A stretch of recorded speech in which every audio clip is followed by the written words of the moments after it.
নমস্কার,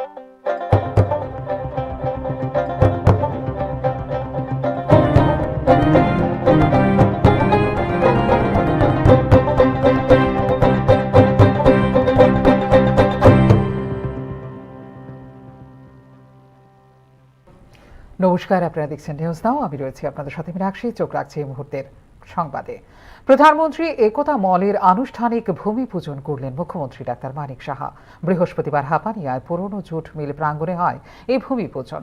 আগামী ২৭ মাসের মধ্যেই প্রধানমন্ত্রী একতা মলের কাজ শেষ হবে বলে জানিয়েছেন মুখ্যমন্ত্রী। আনুষ্ঠানিকভাবেই এবার বিলীন হতে চলল রাজ্য সরকারের অধিগৃহীত সংস্থা ত্রিপুরা জুট মিল। পরিবর্তে সেখানে গড়ে উঠবে প্রধানমন্ত্রী একতা মল। বৃহস্পতিবার হাপানিয়ার জুট মিল প্রাঙ্গণে প্রধানমন্ত্রী একতা মলের আনুষ্ঠানিক ভূমি পূজন করেন মুখ্যমন্ত্রী ডক্টর মানিক সাহা। বক্তব্য রাখতে গিয়ে সারা দেশেই এ ধরনের একতা মল তৈরি করছে কেন্দ্রীয় সরকার বলে জানিয়েছেন মুখ্যমন্ত্রী। এ ধরনের একতা মলের মধ্যে দিয়ে সারা দেশের উৎপাদিত পণ্য ত্রিপুরায় আসবে, আবার ত্রিপুরার উৎপাদিত পণ্য বহিরাজ্যে বাজারজাত হবে বলে জানিয়েছেন মুখ্যমন্ত্রী। এর মধ্যে দিয়ে রাজ্যের অর্থনৈতিক উন্নতি সাধিত হবে বলেও জানিয়েছেন তিনি। এখানে ইউনিটি ইন ডাইভার্সিটি মানে আমাদের দেশের সমস্ত প্রদেশগুলোর মধ্যে একতা মল করছে, অর্থাৎ ওয়ান ডিস্ট্রিক্ট ওয়ান প্রোডাক্টের যে কথাটা বলেছে, আমাদের এখান থেকেও অন্য জায়গায় সেই প্রোডাক্টগুলো যাবে। এক তো সারা ভারতবর্ষের প্রতিটা প্রদেশে যদি আমাদের এখানে প্রোডাক্ট যেগুলো তৈরি হয় সেগুলো যদি ওখানে যায়, তো তার যে আমাদের ত্রিপুরার সম্পর্কেও জানবে, আমরাও অন্য জায়গার থেকে কেন আসবে সেটাও জানবে। তাহলে আমি যদি ধরি যে পূর্ণ রাজ্য 28টা জায়গার মধ্যে আমাদের প্রোডাক্টগুলো যায়, যেখানে আমাদের নিজেদের নিয়ে যেতে হতো, সেখানে কিন্তু মানুষ জানবে, পরিচিতি লাভ করবে, এবং এখানে ভ্যালু এডেড যদি আমরা এবং ফিনিশিং যদি আরও বেটার হয় তাহলে তার গ্রহণযোগ্যতা আসবে, বিক্রিও বাড়বে এবং আমাদের আর্থসামাজিক উন্নয়নও হবে। সেটাই মূল লক্ষ্য। রাজ্যের এই একতা মলে বাংলাদেশের উৎপাদিত পণ্য বাজারজাত করার অনুরোধ জানিয়েছিলেন Agartala Bangladesh assistant high commissioner. তবে বাংলাদেশের বর্তমান উদ্ভূত অস্থির রাজনৈতিক পরিস্থিতিতে এই বিষয়টি কতটুকু কার্যকরী হবে তা নিয়ে সন্দেহ প্রকাশ করেছেন মুখ্যমন্ত্রী। এখন কথা হচ্ছিল বাংলাদেশের এখন বর্তমান পরিস্থিতি, আগামী দিন কি হবে জানার নেই। তো এখানকার বাংলাদেশের যিনি এখানে অ্যাসিস্ট্যান্ট কমিশনার, তখন উনি বলেছিলেন আমাদেরকেও একটা স্টল দিন। তো আমরা বলেছিলাম যে ঠিক আছে, আপনার জন্য ইন্টারন্যাশনাল হোক না, অসুবিধা কি। তো সেই রকম একটা চিন্তা ভাবনা আমরা করেছিলাম। তো এখন যে বাংলাদেশের অবস্থা, জানি না কোন জায়গায় গিয়ে দাঁড়াবে, এবং এই যে ওয়ান প্রোডাক্ট ওয়ান ডিস্ট্রিক্টের যে চিন্তাভাবনা, সেটা একতা মল নির্মাণের ভূমি পূজন অনুষ্ঠানের মাধ্যমে শুরু হলো। এবং এখানে উপস্থিত সবাইকে আমি আগাম শারদীয়া পূজা উপলক্ষে হার্দিক অভিনন্দন, শুভেচ্ছা। 150 কোটি টাকা ব্যয়ে মোট 4.18 একর জায়গায় গড়ে উঠবে এই প্রধানমন্ত্রী একতা মল। মোট 8টি জেলার জন্য গড়ে তোলা হবে 45টি স্টল, যেখানে 36টি থাকবে কমার্শিয়াল স্টল। মোট 27 মাসের মধ্যে, অর্থাৎ 2026 সালের মার্চ মাসের মধ্যেই এই একতা মল তৈরির লক্ষ্যমাত্রা ধার্য করা হয়েছে। তবে উল্লেখযোগ্য বিষয় হলো, রাজ্যের বিভিন্ন কেন্দ্রীয় প্রকল্পগুলি রূপায়ণের লক্ষ্যমাত্রা ধার্য করা হলেও অনেক ক্ষেত্রেই সেগুলি শেষ করা সম্ভব হচ্ছে না সময় মতো। কেন্দ্রীয় সরকারের লাইট হাউস প্রজেক্ট হলো তার অন্যতম উদাহরণ।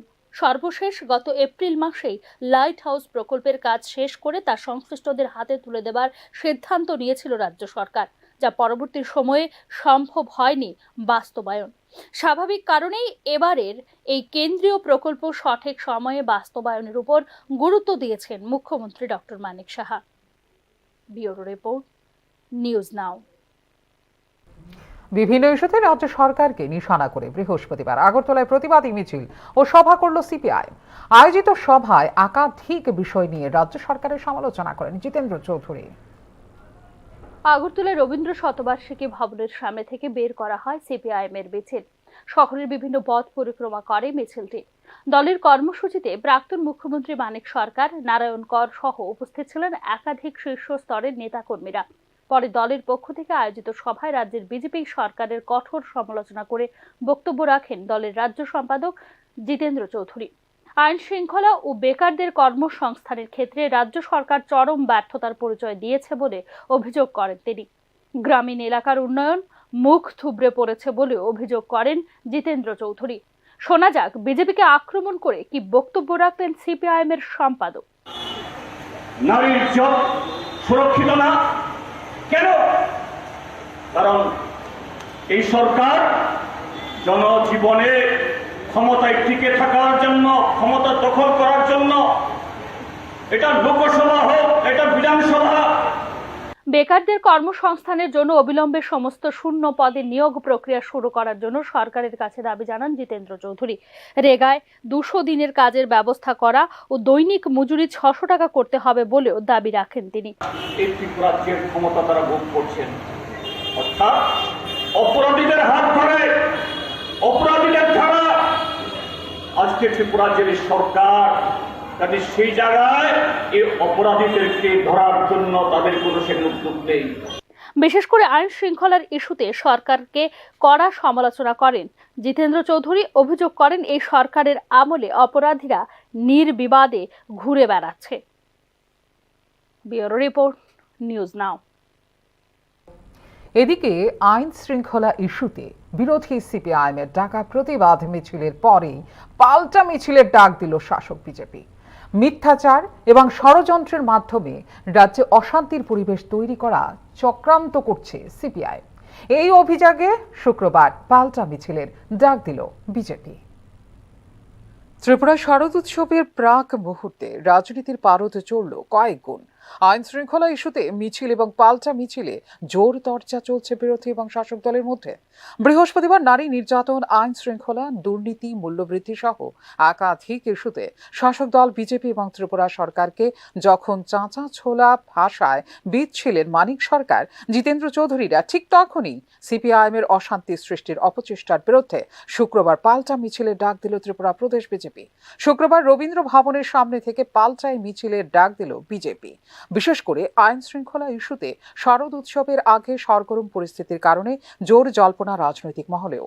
শারদ উৎসবের দিনগুলিতে সব ধরনের রাজনৈতিক কর্মকাণ্ড স্থগিত রাখার কারণে উৎসবের আগে নিজেদের কর্মসূচিগুলি বাস্তবায়ন করা হচ্ছে বলে মনে করছেন রাজনৈতিক বিশ্লেষকরা। তবে আইন শৃঙ্খলা ইস্যুকে সামনে রেখে সরকারের উপর চাপ সৃষ্টি করার কর্মসূচি আগেই নিয়েছিল ইন্ডিয়া ব্লকের সহযোগী কংগ্রেস এবং সিপিআইএম। এই ইস্যুতে ইতিমধ্যেই রাজ্য পুলিশের মহানির্দেশকের সদর কার্যালয় ঘেরাও করেছিল কংগ্রেস। ঠিক একই ইস্যুতে বৃহস্পতিবার প্রতিবাদ মিছিল সংগঠিত করল সিপিআইএম। মিথ্যাচার এবং ষড়যন্ত্রের মাধ্যমে রাজ্যে অশান্তির পরিবেশ তৈরি করা হচ্ছে বলে এই ক্ষেত্রে বিরোধীদের দিকে আঙুল তুলেছে বিজেপি। তবে সাম্প্রতিক সময়ের খুন, ধর্ষণের মতো ঘটনাগুলির সরকারি পরিসংখ্যান কিন্তু অনেকটাই ইন্ধন দিচ্ছে বিরোধী দলের রাজনৈতিক কর্মকাণ্ডে। ব্যুরো রিপোর্ট, নিউজ নাও। পশ্চিম এশিয়ায় তীব্র হল সংঘাত। সম্মুখ সমরে ইরান ইসরায়েল। এই ক্ষেত্রে পশ্চিম এশিয়ায় দখলদারি আমেরিকারও। স্বাভাবিক কারণেই তীব্র হল লোহিত সাগরে গুরুত্বপূর্ণ শিপিং রুট সংকট। লোহিত সাগরে সংকটের কারণে আগস্টে ভারতের পেট্রোলিয়াম রপ্তানি কমে গেছে 38%। ইরান ইসরায়েল যুদ্ধের দীর্ঘস্থায়ী কি প্রভাব পড়বে ভারতীয় বাজার অর্থনীতিতে, তা নিয়ে তুলে ধরা হচ্ছে এই বিশেষ প্রতিবেদনটি। ইরান ইসরায়েল সংঘাতে পশ্চিম এশিয়ায় নতুন করে তৈরি হলো অস্থিতিশীল পরিস্থিতি। নিজের আধিপত্য বজায় রাখা এবং বহুমুখী নৈরাজ্যময় বিশ্বকে অসংযত ক্ষমতার রাজনীতির দিকে ছেড়ে দিয়ে নিজের সমস্যা মোকাবেলা করতে পশ্চিম এশিয়ায় দখলদারি শুরু করেছে মার্কিন যুক্তরাষ্ট্র। গত সোমবার মধ্যরাতে ইসরায়েলের উপর ইরানের ক্ষেপণাস্ত্রের আঘাতের সাথে সাথেই প্রমাদ গুনতে শুরু করেছে ভারতীয় এবং বৈশ্বিক উভয় পর্যায়ের ব্যবসায়ীরা। ইরান ইসরায়েল যুদ্ধের কারণে বাণিজ্য দীর্ঘস্থায়ী বিঘ্ন ঘটার আশঙ্কা করছে ভারতের বণিক মহল। ইরান ইসরায়েল যুদ্ধের কারণে অত্যাবশ্যক লোহিত সাগরের শিপিং রুট শুধুমাত্র ভারতের কাছেই নয়, দুর্গম হয়ে উঠবে বিশ্ববাসীর কাছেও। গাজায় হামাসের বিরুদ্ধে সামরিক অভিযান শেষ করে লেবাননে সামরিক অভিযান শুরু করার মাধ্যমে বৃহত্তর এবং আরও শক্তিশালী ইরানি প্রক্সি হেজাবুল্লাহর দিকে মনোনিবেশ করেছে ইসরায়েল। যার কারণে পশ্চিম এশিয়ায় বছরব্যাপী সংঘাতের পথেই ইসরায়েল হাঁটছে বলে মনে করছেন আন্তর্জাতিক মহল। হেজাবুল্লাহ সদস্য লক্ষ্য করে পেজার এবং ওয়াকি টকি সহ নাটকীয় বিস্ফোরণ এবং সেই সাথে হেজাবুল্লাহর নেতা হাসান নাসরুল্লাহ হত্যা ইসরায়েলের জন্য একটি কৌশলগত বিজয় হলেও এই বিষয়টি বিশেষভাবে প্রভাবিত করবে ভারত সহ আন্তর্জাতিক বাজার অর্থনীতিতে। আবার বিশ্বের অন্যতম গুরুত্বপূর্ণ ব্যক্তিত্ব হিসেবে প্রতিষ্ঠা পাবার পাশাপাশি 2006 সালের আক্রমণের সময় ইসরায়েলি বাহিনীর থামানোর জন্য একমাত্র আরব শক্তি হিসেবে কৃতিত্ব অর্জন করেছিল হেজাবুল্লাহ প্রধান হাসান নাসরুল্লাহ। আসলে ইয়েমেনের হুথি বিদ্রোহীদের সাথে ঘনিষ্ঠ সম্পর্ক ছিল হেজাবুল্লাহর প্রধান হাসান নাসরুল্লাহ, যারা লোহিত সাগরের পথ অতিক্রমকারী জাহাজগুলোতে বেশিরভাগ হামলার জন্য দায়ী। হেজাবুল্লাহ প্রধান হাসান নাসরুল্লাহর শাহাদাত মূল্য দিতে হবে বলে ইতিমধ্যেই জানিয়ে দিয়েছে হুথি বিদ্রোহীরা। ইউরোপ, মার্কিন যুক্তরাষ্ট্র, আফ্রিকা এবং পশ্চিম এশিয়ার সাথে বাণিজ্যের জন্য সুয়েজ খালের মধ্য দিয়ে এই রুটের উপরই অনেক বেশি নির্ভরশীল ভারত। ক্রিসিল রেটিং অনুসারে সর্বশেষ 2023 অর্থ বছরে এই পথে $400 বিলিয়ন বাণিজ্য করেছিল ভারত। ইসরায়েল এবং ইরানের মধ্যে দীর্ঘস্থায়ী সরাসরি সংঘর্ষের কারণে লোহিত সাগরের গুরুত্বপূর্ণ শিপিং রুট ব্যবহার ব্যাহত হবে বলে নিশ্চিত রাজনৈতিক বিশেষজ্ঞরা। লোহিত সাগরের শিপিং রুট সংকটের প্রভাবে গত আগস্ট মাসে ভারতের রপ্তানি কমে গেছে 9%। লোহিত সাগরের সংকটের কারণে আগস্টে ভারতের পেট্রোলিয়াম রপ্তানি 35% হারে কমে গেছে বলে ইতিমধ্যেই জানিয়েছে ইন্ডিয়ান চেম্বার অফ কমার্স। লোহিত সাগরের শিপিং রুট ব্যাহত হবার কারণে বাণিজ্যের বিকল্প পথ খুঁজতে হচ্ছে, যেখানে লাভের মার্জিন কমে যাচ্ছে এবং বেড়ে যাচ্ছে শিপিং খরচ। কেন্দ্রীয় সরকারের দেওয়া তথ্য অনুযায়ী গত বছরের আগস্টে 9.54 বিলিয়নের তুলনায় চলতি বছরের আগস্ট মাসে $5.95 বিলিয়ন নেমে এসেছে দেশের পেট্রোলিয়াম পণ্য রপ্তানি। শিপিং বাজারগুলি রপ্তানিতে আরও প্রভাবিত করবে, কারণ 2023 অর্থ বছরে ভারতের সামগ্রিক পেট্রোলিয়াম পণ্য রপ্তানির 21% যেখানে ছিল ইউরোপ, সেই ক্ষেত্রে ক্রমবর্ধমান শিপিং খরচ পেট্রোলিয়াম পণ্য রপ্তানির পুরো বিষয়টিকেই প্রভাবিত করবে বলে নিশ্চিত ভারতের বাণিজ্যিক মহল। সৌদি আরব, সংযুক্ত আরব আমিরাত, কুয়েত এবং কাতারের মতো নিরপেক্ষতার কারণে পশ্চিম এশিয়ার সাথে ভারতের বাণিজ্য একটি রূপালী আস্তরণ রয়েছে, যারা এখনো পর্যন্ত এই সংঘর্ষে জড়িত নয়। একটি গ্লোবাল ট্রেন্ড রিসার্চ ইনিশিয়েটিভ প্রতিবেদনে উল্লেখ করা হয়েছে যে এই উপসাগরীয় সহযোগিতা পরিষদ দেশগুলির সাথে ভারতের বাণিজ্য আগের বছরের একই সময়ের তুলনায় 2024 সালের জানুয়ারি থেকে জুলাইয়ের মধ্যে 17.8% বেড়েছে। ইরানে ভারতের রপ্তানিও এই সময়ের মধ্যে 15.2% বৃদ্ধি পেয়েছে। লোহিত সাগরের সংকটের কারণে আগস্টে ভারতের পেট্রোলিয়াম রপ্তানি 35% হারে কমে গেছে, কারণ ক্রমবর্ধমান মার্জিন এবং ক্রমবর্ধমান শিপিং খরচ আমদানিকারকদের বিকল্প উৎস খুঁজতে বাধ্য করছে। সরকারি তথ্যে দেখা গেছে যে পেট্রোলিয়াম পণ্য রপ্তানি গত বছরের আগস্টে 9.54 বিলিয়নের তুলনায় গত মাসে $5.95 বিলিয়ন নেমে এসেছে। আন্তর্জাতিক মুদ্রা তহবিলের দেয়া তথ্য অনুসারে সুয়েজ খালের মধ্য দিয়ে বাণিজ্যিক পরিমাণ বছরের প্রথম 2 মাসে 50% কমেছে। এটি প্রধান শিপিং রুটে বাধার কারণে আসে, বিশেষ করে সুয়েজ খাল এবং লোহিত সাগরের মধ্য দিয়ে জাহাজগুলিকে হর্ন অফ আফ্রিকার চারপাশে দীর্ঘ পথ নিতে বাধ্য করেছে, যার ফলে শিপিং খরচ 15 থেকে 20% বৃদ্ধি পেয়েছে। এটি ভারতীয় কোম্পানিগুলিকে লাভের মার্জিনকে মারাত্মকভাবে প্রভাবিত করেছে, বিশেষ করে যারা নিম্নমানের প্রকৌশলী পণ্য, টেক্সটাইলস, গার্মেন্টস এবং অন্যান্য শ্রমনিবিড় পণ্য রপ্তানি করে। লোহিত সাগরের সংকট শুরু হবার পর থেকে ভারতীয় রপ্তানিকারকরা সরকারকে বৈশ্বিক খ্যাতি সম্পন্ন একটি ভারতীয় শিপিং লাইন তৈরিতে মনোযোগ দিতে বলে আসছে। এদিকে লোহিত সাগরের সংকটের মধ্যে গ্লোবাল শিপিং লাইনগুলি তাদের মুনাফা বৃদ্ধি করে চলছে ক্রমাগত। বিঘ্ন যত বেশি সময় ধরে থাকবে, শিপিং এর হার তত বেশি হবে বলে এবছরের শুরুর দিকে প্রতিবেদনে উল্লেখ করেছে আন্তর্জাতিক শিপিং জায়ান্ট জেপি মর্গান। পশ্চিম এশিয়ায় বিস্তৃত সংঘাত ভারত, মধ্যপ্রাচ্য, ইউরোপ অর্থনৈতিক করিডোর অগ্রগতিতে বিপন্ন করতে পারে বলে নয়া দিল্লিতে G20 বৈঠকের সময় আশঙ্কা প্রকাশ করেছিল ভারত। সার্বিক পরিস্থিতিতে পশ্চিম এশিয়ায় যুদ্ধের বিস্ফোরক বাণিজ্য পথের বিষয়গুলিকে আরো জটিল করে তুলতে পারে, যার দীর্ঘস্থায়ী প্রভাব নিশ্চিতভাবে ভারতীয় বাজার অর্থনীতিতে পড়বে বলেই মনে করছে সংশ্লিষ্ট তথ্যবিজ্ঞ মহল। ব্যুরো রিপোর্ট, নিউজ নাও। চোখ রাখছি পরে খবরে। আসন্ন শারদোৎসব উপলক্ষে আইন শৃঙ্খলা বিষয়ক সভার আয়োজন করে পশ্চিম ত্রিপুরা জেলা আরক্ষা প্রশাসন। বৃহস্পতিবার মুক্তধারা প্রেক্ষাগৃহে হয় এই সভা। পশ্চিম ত্রিপুরার জেলা শাসক ডক্টর বিশাল কুমার, পশ্চিম জেলার পুলিশ সুপার কিরণ কুমার কে, তথ্য ও সংস্কৃতি দপ্তরের অধিকর্তা বিম্বিসার ভট্টাচার্য সহ সংশ্লিষ্ট দপ্তরের আধিকারিকগণ, বিভিন্ন ক্লাব ও পুজো কমিটির সভাপতি ও সাধারণ সম্পাদকগণ অংশ নেয় এই সভায় পুজো উদ্যোক্তাদের সরকারি নির্দেশিকা মেনে চলার আহ্বান জানান পশ্চিম ত্রিপুরা জেলার জেলা শাসক ডক্টর বিশাল কুমার। এক্ষেত্রে কারো সহযোগিতা প্রয়োজন হলে 1905 হেল্পলাইনে 1905 হেল্পলাইনে ফোন করার আহ্বান জানিয়েছেন পশ্চিম ত্রিপুরা জেলার পুলিশ সুপার কিরণ কুমারকে। পুজো প্যান্ডেলের সব সময় পর্যাপ্ত স্বেচ্ছাসেবী রাখার পাশাপাশি রাজ্য সরকার কর্তৃক নির্ধারিত 14টি নির্দেশিকা মেনে চলার জন্য পুজো উদ্যোক্তাদের উদ্দেশ্যে আহ্বান রাখে পশ্চিম ত্রিপুরা জেলা আরক্ষা প্রশাসন।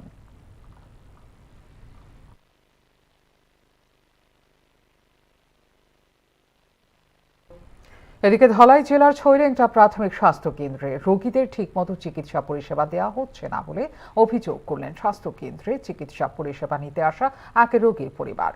ঘটনার বিবরণে জানা যায়, বুধবার স্বাস্থ্য কেন্দ্রে চিকিৎসা পরিষেবা নিতে এসে চরম ভোগান্তির শিকার হয় রাজীব সরকার নামে এক ব্যক্তি। তিনি অভিযোগ করেন তার ছেলে শ্বাসকষ্টের সমস্যায় ভুগছিল। অবস্থা সংকটজনক হওয়ায় তিনি ছেলেকে নিয়ে ছৈরেংটা প্রাথমিক স্বাস্থ্য কেন্দ্রে ছুটে আসেন চিকিৎসার জন্য। চিকিৎসা পরিষেবা নিতে এসে স্বাস্থ্য কেন্দ্রের কর্তব্যরত ডাক্তার ও স্বাস্থ্যকর্মীদের দ্বারা তাকে চরম ভোগান্তির শিকার হতে হয়। তিনি আরও অভিযোগ করেন, ছৈরেংটা প্রাথমিক স্বাস্থ্য কেন্দ্রে বিদ্যুৎ না থাকলে জেনারেটর চালানো হয় না, কারণ স্বাস্থ্যকর্মীদের বক্তব্য জেনারেটর চালালে 35 লিটার তেল খরচ হয়। এখন প্রশ্ন হলো, স্বাস্থ্য দপ্তর থেকে কি স্বাস্থ্য কেন্দ্রে বিদ্যুৎ না থাকলে রোগীদের পরিষেবা দেওয়ার জন্য জেনারেটর তেলের দাম দেওয়া হয় না? এ নিয়ে সাধারণের মধ্যে উঠছে নানা প্রশ্ন। অ্যাকচুয়ালি কালকে আমি ছৈরেংটা সাব ডিভিশন ম্যাজিস্ট্রেট ছৈরেংটা মহকুমা হাসপাতালে গেছিলাম। তো যাওয়ার পরে আমার বাচ্চারা নিয়ে গেছি, তো বাচ্চা শ্বাসটানের প্রবলেম আসলো। যাওয়ার পরে এখানে ডক্টর দেববীর দাস উনি আসলেন ডিউটিতে। তো উনি বলছে যে বাচ্চারা সিচারেশন নাকের প্রবলেমের লেগে দোয়া দিয়ে সিচারেশন নাকি কয়টা দিতে লাগবো, ভালো কথা। তো তখন তাই রেগুলার স্টাফরে কইছে যে দোয়া লেগে। এরপরে আমি গিয়েছি, বাচ্চার অবস্থা খুবই সিরিয়াস আসলো। তখন হসপিটাল নাকি 1 ঘন্টা জেনারেটর চালাইলে তার 30 থেকে। তিনি অভিযোগ করেন, জেআরবিটি গ্রুপ ডি মেধা তালিকায় তার নাম নেই, তবে আরটিআই করে পরীক্ষায় তার প্রাপ্ত নম্বর জানতে পারেন তিনি। শান্তিপ্রসাদ দাসের অভিযোগ, সংশ্লিষ্ট পরীক্ষায় 42% নম্বর পাবার পরেও মেধা তালিকায় তার নাম নেই, যেখানে তার চেয়ে অনেক কম মার্কস পেয়ে চাকরির অফার পেয়েছে বেশ কয়েকজন চাকরি প্রার্থী। সরকারি চাকরি প্রদানের ক্ষেত্রে তার প্রতি কেন সংশ্লিষ্ট দপ্তর বঞ্চনা করেছে, সেই মোক্ষম প্রশ্ন ছুড়ে দেন দিব্যাঙ্গ চাকরি প্রার্থী শান্তিপ্রসাদ দাস। এসসি সম্প্রদায়ভুক্ত দিব্যাঙ্গ শান্তিপ্রসাদ দাস ব্যাপক ক্ষোভের সঙ্গে জানান, বহুদিন ধরে সরকারি চাকরির জন্য পরিশ্রম করে প্রস্তুতি নিয়েছেন তিনি। তার কাছে দিব্যাঙ্গ সার্টিফিকেট সহ দরকারি সমস্ত সরকারি কাগজপত্র রয়েছে, তবে কেন নিয়মের ভিত্তিতে তার সঙ্গে এই ধরনের বঞ্চনা ও অনিয়ম সংগঠিত হয়েছে, সেই নিয়ে সরকার ও জেআরবিটির কাছে জবাব চান চাকরি বঞ্চিত প্রার্থী শান্তিপ্রসাদ দাস। 42.258, বাট আমি কিন্তু একজন ফিজিক্যালি হ্যান্ডিক্যাপ প্লাস এসসি, এবং আমার গভর্নমেন্ট অনেকগুলি সার্টিফিকেট চাকরিতে এখন জয়েনিং করবে। কিন্তু আমার দুঃখ এটাই, আমার বয়সও হয়ে গেছে, আমার সংসার চালাতে এখন ভীষণ কষ্ট হচ্ছে, এবং একজন বিকলাঙ্গ অনেক বছর যাবৎ চাকরির পিছনে ঘুরছি, এবং রাত্র উজাগর করে আমি খুব পড়াশোনা করে আমি চাকরি প্রিপারেশন নিয়ে। আমার নাম শান্তিপ্রসাদ দাস। জেআরবিটি গ্রুপটি মেধা তালিকা নিয়ে আগেই বিভিন্ন মহল থেকে অভিযোগ সামনে উঠে এসেছে। সংশ্লিষ্ট মেধা তালিকা নিয়ে অসন্তোষ প্রকাশ করেছে রাজ্যের বিভিন্ন বিরোধী রাজনৈতিক দল। রাজ্য সরকার যেখানে দাবি করছে সম্পূর্ণ স্বচ্ছতা মেনে সরকারি চাকুরি দেওয়া হচ্ছে, সেখানে একজন দিব্যাঙ্গ চাকুরি বঞ্চিত প্রার্থীর এমন চাঞ্চল্যকর সত্য সামনে আসায় স্বভাবতই মেধা তালিকা নিয়ে উঠছে নানান প্রশ্ন, যার উত্তর সরকার ও জেআরবিটিকেই দিতে হবে বলে সচেতন মহলের বক্তব্য। ফিওর রিপোর্ট, নিউজ নাও। অন্তর্বর্তী সরকারের শাসনে কেমন চলছে বাংলাদেশ, আসবো এই খবরে, কিন্তু তার আগে নিয়ে নেব ছোট্ট বিজ্ঞাপন বিরতি। সঙ্গে থাকবেন। আপনি দেখছেন নিউজ নাও, আমরা জানি কোনটা খবর। ICFA University Tripura, where dreams take flight. Celebrating 20 years of excellence in engineering, management, law, education, paramedical science, humanities, social science, and nursing. Join us now and dare to dream big. একটু চেষ্টাতেই দুল লেগে যায় নববধূর কানে, একটু চেষ্টাতেই মানিয়ে নেওয়া যায় বিবাহিত জীবনে। নানা অনুভূতি জড়ানো বিয়ের গয়না, শ্যাম সুন্দর কোম্পানি জুয়েলার্স। তুমি আছো রান্নাঘরে, তাই সুগন্ধে ভরে, যা খুশি তেমনই খাই, তোমার জাদুর রান্নায় থাকে শুধু লংতরাই, থাকে শুধু লংতরাই। কত কেজি রান্না হয়, মনটাই করছো জয়, ভালোবেসে বলছি তাই, রান্নায় তোমাকে চাই, চাই শুধু লংতরাই, চাই শুধু লংতরাই। লংতরাই গুঁড়ো মশলা, রান্নায় তোমাকে চাই, চাই শুধু লংতরাই। Step into the realm of Assam Downtown University, where we encourage success, experience the pinnacle of academic excellence, and live your best days. আপনি দেখছেন নিউজ নাও, আমরা জানি কোনটা খবর। বিরতির পর স্বাগত। চোখ রাখছি খবরে। অন্তর্বর্তী সরকারের শাসনে ভিন্ন খাতে পরিচালিত হচ্ছে বাংলাদেশের কূটনৈতিক প্রবাহ। আগের সরকারের দক্ষতার সঙ্গে দায়িত্ব পালন করতেন এমন একাধিক কূটনৈতিককে বিভিন্ন দেশে অপসারণের সিদ্ধান্ত নিয়েছে মোহাম্মদ ইউনূস পরিচালিত অন্তর্বর্তী সরকার। বাংলাদেশের বিভিন্ন সংবাদ মাধ্যমের খবর অনুযায়ী দিল্লিতে বাংলাদেশের হাই কমিশনার মোহাম্মদ মুস্তাফিজুর রহমান সহ মোট 5 জন উচ্চপদস্থ কূটনীতিককে ঢাকায় ফেরার নির্দেশ দিয়েছে অন্তর্বর্তী সরকারের বিদেশ মন্ত্রক।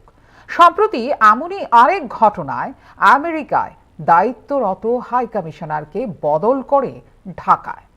উল্লেখ করা যেতে পারে যে ব্যাপক অশান্তির পর ক্ষমতার পট পরিবর্তন হলেও সম্পূর্ণ শান্ত হয়নি বাংলাদেশ।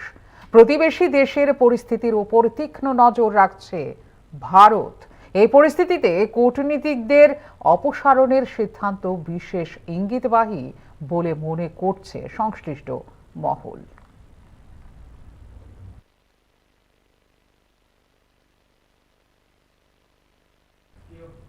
বৃহস্পতিবার ওয়ার্ল্ড ফেডারেশন অফ ট্রেড ইউনিয়নের ৭৯তম প্রতিষ্ঠা দিবস পালন করল সিটুর নেতা ও কর্মীরা।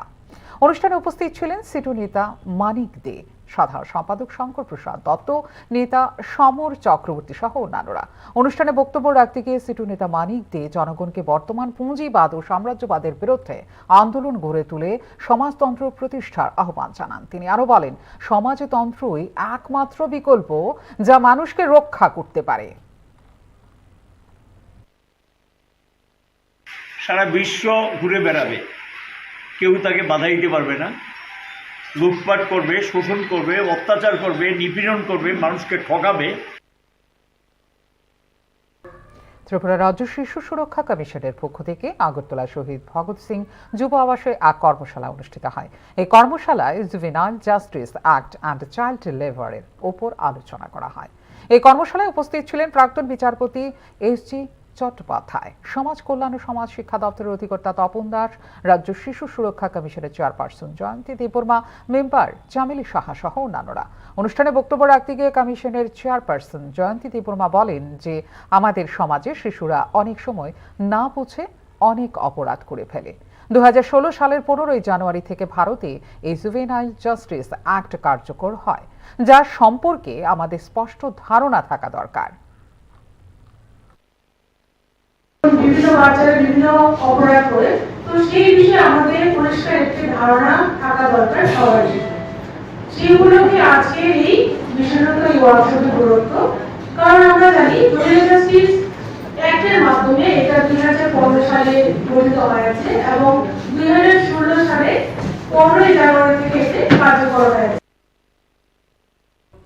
বহুদিন ধরে সোনামুড়ার শাহাপুর গ্রামের মানুষেরা নানা সমস্যায় ভুগছিলেন। তাদের ভোগান্তির কথা শুনে বৃহস্পতিবার এলাকা পরিদর্শনে যান পিসিসি সভাপতি আশিস কুমার সাহা। এলাকা পরিদর্শনে যাওয়ার সময় তাকে গ্রামে ঢুকতে বাধা দেয় বিএসএফ জওয়ানরা। ঘটনার বিবরণে জানা যায়, নিয়মের বাইরে গিয়ে শাহাপুর গ্রামের সীমান্ত থেকে মাত্র 800 মিটার আগে বিএসএফ এর চৌকি বসানো হয়েছে, যার ফলে গোটা গ্রামের মানুষ নানা সমস্যার সম্মুখীন হচ্ছেন। এমনকি স্কুলের শিক্ষক শিক্ষিকারও এলাকায় ঢুকতে জওয়ানদের দ্বারা বাধাপ্রাপ্ত হচ্ছেন। এলাকার নাগরিকদের এই ব্যাপারে জিজ্ঞেস করা হলে তারা অত্যন্ত ক্ষোভ প্রকাশ করে। তাদের বক্তব্য, ভারতীয় নাগরিক হয়েও বন্দি জীবনযাপন করতে হচ্ছে সোনামুড়ার শাহাপুরের নাগরিকদের। এলাকা পরিদর্শনে গিয়ে পিসিসি সভাপতি আশিস কুমার সাহাও এলাকার বিএসএফ এর দ্বারা বাধাপ্রাপ্ত হন। তিনি জানান, এলাকার মানুষদেরকে সমস্যার কথা আগেও এসডিএম কে জানানো হয়েছিল, কিন্তু বর্তমানে সমস্যা আরো বেড়ে গেছে। বিশেষ করে এলাকার মহিলাদের সমস্যা সবচেয়ে বেশি।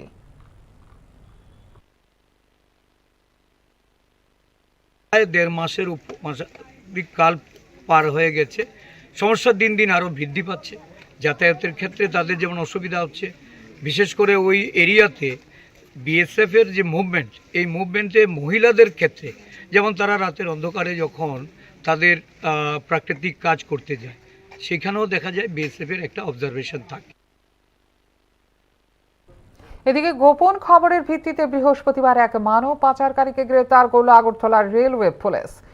খবর নিয়ে জানা যায়, আটক 19 বছর বয়সের নাজমুল হোসেন সোনামুড়ার মতিনগর এলাকার বাসিন্দা। তার বিরুদ্ধে অভিযোগ ছিল সে বিভিন্ন সময়ে বাংলাদেশ থেকে লোক এনে ভারতের বিভিন্ন জায়গায় পাচার করে।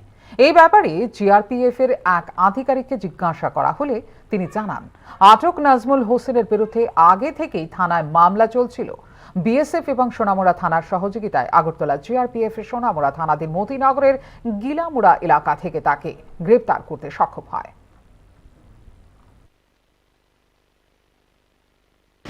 ভোরবেলা আর্লি মর্নিং আমরা একজন ভারতীয় নাগরিককে গ্রেপ্তার করা হয়। এটা হলো আপনার মতিনগর গিলামুড়া একটা জায়গা আছে, যারা একদম বর্ডার ফেন্সের সঙ্গেই।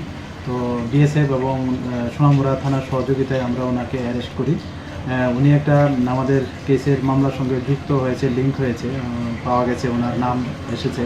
তো উনি ওই বাংলাদেশ থেকে যে বাংলাদেশ এবং রোহিঙ্গা মানুষ আসা যাওয়া করে, উনি এটাতে হেল্প করেন। দুর্গাপুজো মানে ঢাকের মন মাতানো ড্যাম কুরকুর শব্দের সঙ্গে 4 দিনের অনাবিল অবগাহন। পাল্টে যাওয়া সময়ের সঙ্গেও আজ গ্রাম বাংলার আর শহরের পুজো মণ্ডপে ঢাকের শব্দ জানান দেয় মার আগমন বার্তা। ঢাকের নিত্যদিনের জীবন সংগ্রাম আর তাদের আনন্দ হতাশার চিত্র নিপুণভাবে পর্দায় ফুটিয়ে তুলেছেন সিনেমার পরিচালক বুদ্ধদেব বসু সহ বিভিন্ন লেখক। বাস্তবিক অর্থেও একজন ঢাকির জীবন কোনো অংশেই সিনেমার চেয়ে কম নয়। পূজার আগে যে ঢাকি চাষের মাটিতে কাজ করে ফসল ফলান, সেই ঢাকি হয়তো পূজার 4 দিন নিপুণ আঙুলের ছোঁয়ায় মাতিয়ে দেন পুজোর মণ্ডপ। কোনো ঢাকি আবার বংশানুক্রমিকভাবে ঢাক বাজিয়ে আসছেন। বাবা দাদা ঢাক বাজাতেন, তাই রক্তের সঙ্গে মিশে গেছে ঢাকের তাল, লয় আর ছন্দের উৎসব। তবে পাল্টে গেছে সময়। নিত্য নতুন প্রযুক্তির আমদানিতে আজ অনেকাংশেই বিপন্ন গ্রামীণ বাংলার ঢাকিদের জীবন জীবিকা। বহু পুজো কমিটির আধুনিক কর্মকর্তাদের প্রথম পছন্দ হয়ে উঠেছে আধুনিক সাউন্ড সিস্টেম। ফলে ঢাক আর ঢাকি আজ অনেক মণ্ডপেই ব্রাত্য। না আনলে নয়, তাই কয়েক ঘন্টা অথবা আধা দিনের জন্য আনা হয় ঢাকিদের। অবশ্য পুরনো ঐতিহ্যের ধারক বাহক কিছু পূজায় আজও সমান প্রাসঙ্গিক ঢাক ও ঢাকি। বোধন থেকে বিসর্জন, ঢাক আর ঢাকি পূজায় নিত্যদিনের সঙ্গী। মূলত গ্রাম বাংলার বিভিন্ন প্রান্ত থেকে উঠে আসেন ঢাকিরা। নেই তাদের প্রয়োজনীয় আর্থিক নিরাপত্তা, তবু ঢাকের প্রতি আর শিল্পের প্রতি মমতাময় অনুভূতি থেকে বহু ঢাকি আজ এই পেশাতেই নিযুক্ত। প্রযুক্তির রমরমার যুগে নিজের অস্তিত্ব টিকিয়ে রাখার জন্য চলছে তাদের লড়াই। ঢাক বাজিয়ে সামান্য উপার্জন নিয়ে নিজের বাড়িতে যাবার জন্য যে ঢাকি ঢাক কাঁধে গাড়িতে উঠে বসেন, তখন হয়তো দশমী শেষে ক্লান্ত মানুষ ঘুমের দেশে। অনেকের পূজা যখন শেষ, তখনও কোনো ঢাকির পূজা শুরু। লাল মাটির পথ ধরে চলা ঢাকির কণ্ঠ থেকে ভেসে আসে কোনো গানের কলি। ঢাকের তালে কোমর দুলে খুশিতে নাচে। ব্যুরো রিপোর্ট, নিউজ নাও। চোখ রাখছে ওয়েদার রিপোর্টে। বঙ্গোপসাগরে সৃষ্ট নিম্নচাপের ফলে আসাম, মেঘালয়, অরুণাচল প্রদেশ, নাগাল্যান্ড, মণিপুর, মিজোরাম এবং ত্রিপুরার জন্য একটি কমলা সতর্কতা জারি করেছে ভারতের আবহাওয়া বিভাগ বা আইএমডি। আগামী 48 ঘন্টায় এই রাজ্যগুলিতে ভারী বৃষ্টিপাতের পূর্বাভাস দিয়েছে ভারতের আবহাওয়া বিভাগ। একটি ঘূর্ণিঝড় দক্ষিণ পূর্ব বাংলাদেশ এবং আশপাশের ওপর অবস্থিত রয়েছে এবং উত্তর আন্দামান সাগরে মায়ানমার উপকূলের নিম্ন ট্রপোস্ফিয়ারিক স্তরে এগিয়ে যাচ্ছে। এর প্রভাবে 4 অক্টোবরের দিকে উত্তর বঙ্গোপসাগর এবং পার্শ্ববর্তী অঞ্চলে একটি নিম্নচাপ তৈরি হতে পারে বলে সর্বশেষ আবহাওয়া বুলেটিনে জানিয়েছে। এর প্রভাবে আগামী 4 থেকে 5 অক্টোবর আসাম, মেঘালয় এবং 6 থেকে 8 অক্টোবর নাগাল্যান্ড, মণিপুর, মিজোরাম এবং ত্রিপুরায় ভারী বৃষ্টিপাতের সম্ভাবনা রয়েছে বলে জানিয়েছে ভারতের আবহাওয়া দপ্তর।